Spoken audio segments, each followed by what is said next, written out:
Hi everybody, it's Claire back with another art journal video, and in this one I am sharing some magazine collage that I'd been playing with. So this one was one that I did before I designed the collage sheets, which are now available on my website. There are 6 I think in total. If you hop over to artjournallove.com, you can find them there, and they're a digital download. So once you've paid for it, you can download it, use it as many times as you like. So I'm playing in the large Dylusions journal, and I've gone in with some blues on the background. So I've got turquoise, sky and night. And then I've used a large Dylusions stencil with the circles on, and I've just gone in with some white paint there. And then I was just rubbing, I think I'd got a little bit of night left on my blending tool, and I was just smooshing that around on my page. So I am using a mixture of collage images from Mischief Circus here as well. This doesn't actually exist anymore. I'm pretty sure you can't find these downloads now, but there are lots of other places where you can access downloads that like this that have been designed by other people. And you can just use a magazine as well. You don't actually even need to buy these sheets. You can grab a magazine and just pick out lots of different patterns and textures that you like, and then you can build your own page like this. So I've collected different shapes and styles and patterns of things, and then you can see I am just starting to stick those onto my page. So quite often I like to try and create a bit of a border on my page to kind of try and frame what's going on in the middle of the page, and also it's just about adding those layers of interest. So I'm looking for different patterns, textures, colours, things that are going to work together on my page. And I'm just sticking these pieces in using a glue stick. You could also use matte medium if you wanted, or even like a PVA glue, it doesn't really matter. And you can really use patterned papers for this part. But like I say, I am just using a collection of bits and bobs that I've collected from different magazine collage places, and some from magazines as well. So I'm creating areas that frame the page and also add interest, and this time I'm sticking these sort of circle shapes on that side of the page as well, so that the figure that I'm using will look like she's kind of stepping off the page. And then I'm just going to stick her in place. And I think with this kind of magazine collage, the crazier the better. So the fact that she's got those crazy massive eyes works quite well. And I think, like you can get away with anything with this kind of magazine collage too. The crazier the better, like I say. So I'm just building up the elements that I'm adding around the edge of the page. So I'll let you watch this for a bit, and I will stop talking while you watch.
So what I tend to do once I've added my pieces onto the sides of my page and framed is then I go in with a pen and just do a bit of outlining. So I don't always outline everything, sometimes I just outline different parts, but by doing this you can just draw attention to bits more than others, and you can start to customize them in whichever way works for you. So by doing that, I mean by like adding patterns on, marks, different patterns. So if you're not confident doing the patterns yourself, you could get your stencils and stencil through onto some of these shapes.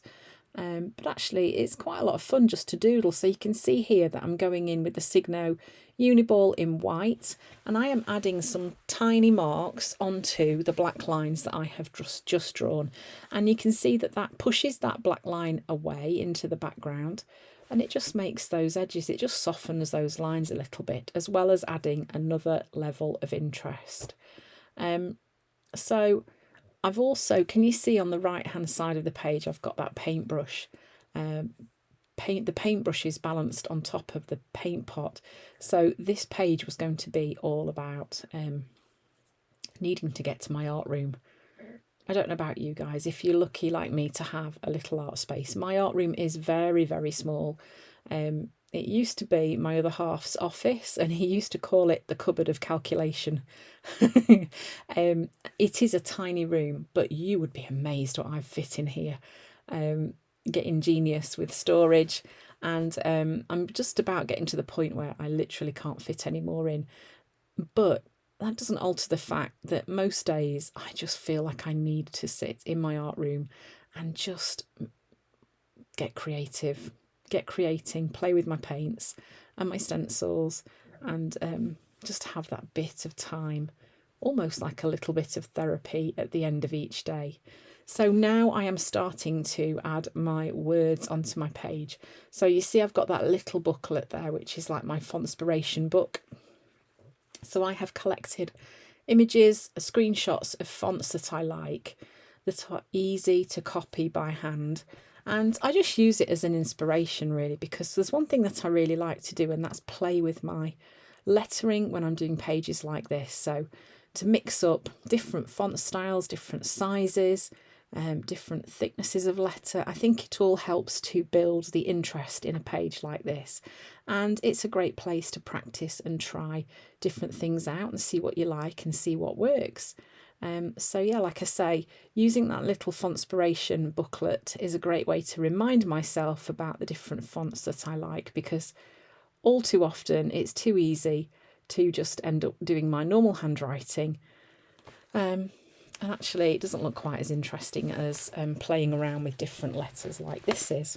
So a lovely thing to do with this kind of page as well is to just fit your writing into the space. Don't think in straight lines, think about getting it in a creative way.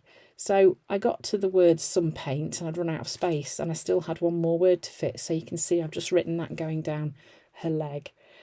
So now I've put the black pen away just to one side, and now I'm going in with my Signo Uniball in white, and I'm just starting to add some white details onto all that lettering.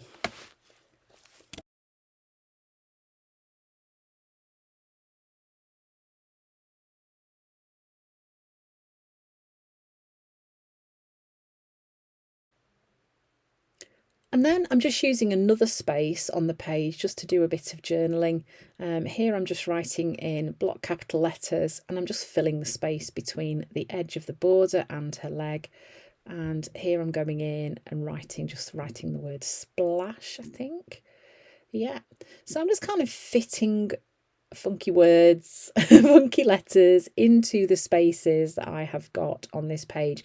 It does end up being quite busy, but pages like this for me are just about just playing and properly letting go and enjoying the space that you've got in this size of journal, which works so well with magazine collage. I've definitely kind of adopted this large Dylusions journal as my magazine collage journal. And for art journal lovers, if you subscribe and become a member of my channel, you will get to see flip throughs of these journals. I don't often do flip throughs until I have finished my journals and when I've done my cover, but like I say, I will be doing flip throughs of journals for art journal lovers members, and showing you pages that maybe no one has ever seen before. So if you're interested in that, there is a video on my channel just explaining what Art Journal Lovers is all about. It's only £3.99 a month, and there are lots of perks as well. As well as there will be some live journaling sessions with me too. I'm going to do 2 a month, and I've got such a big list of ideas of things that we can all do together as well, little projects that we can play with. So that's something that would be great to have a little think about, whether that's something you fancy doing. Like I say, just pop over to my channel and have a look at the video that explains what it's all about. Yeah, and you get 4 free downloads as well with your subscription, and they will be new each month, downloads that are exclusive to Art Journal Lovers.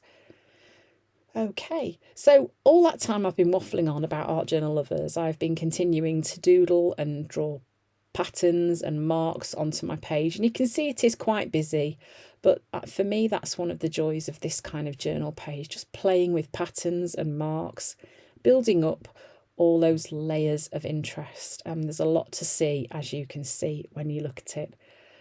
So you can see I've added some splashes coming out of the paint tin on the right hand side. I've added more words and patterns onto the pieces of paper that I've added around the edge of the border, and there we go. That is it. That is that really super busy magazine collage page. So I hope you've enjoyed watching. Thank you for sticking with it if you've got to the end of the video. I hope you found this inspiring, and I really hope to see you again soon.